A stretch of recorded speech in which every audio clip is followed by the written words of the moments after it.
Hello friends, welcome to Pushpita's হেসেল। আজ আমি আপনাদের সামনে হাজির হয়েছি আরও একটি নতুন রেসিপির সঙ্গে। আজ আমি আপনাদের সঙ্গে শেয়ার করব খুবই ইউনিক একটি রেসিপি, পোস্তর বড়ার রেসিপি।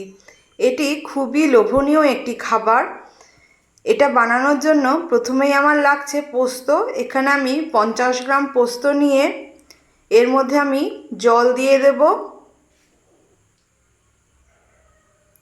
দিয়ে একটি চামচের সাহায্যে একটু নাড়াচাড়া করে নিচ্ছি। নিয়ে এবার এটাকে আমি আধ ঘন্টা এইভাবে রেখে দেব।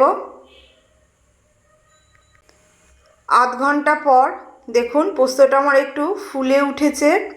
এবার এটাকে আমি মিক্সির মধ্যে দিয়ে দিচ্ছি জল সমেতই। এবার এর মধ্যে দিলাম দুটো কাঁচা লঙ্কা, দিয়ে আমি পেস্ট করে নিলাম। নিয়ে এবার এটাকে একটি বোলের মধ্যে আমি ঢেলে নিচ্ছি।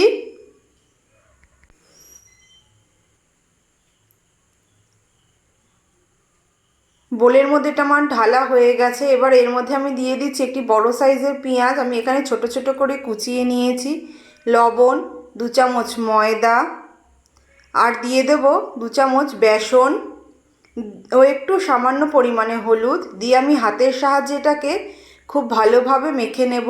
আপনারা চাইলে ময়দার বদলে চালের গুঁড়ো ব্যবহার করতে পারেন। দেখুন এটা আমার খুব ভালোভাবে মেখে নেওয়া হয়ে গেছে।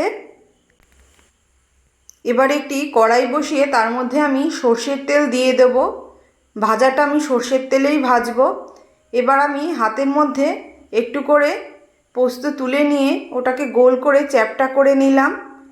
নিয়ে এবার এটাকে আমি তেলের মধ্যে দিয়ে দিচ্ছি। একটু চ্যাপ্টা করে দিলে ভাজাটা ভালো হবে। ভাজাটা যখন আমি ভাজবো তখন গ্যাসের আঁচটাকে আমি মিডিয়ামে রেখে দিয়ে ভেজে নেব। দেখুন এক পিঠ আমার ভাজা হয়ে গেছে।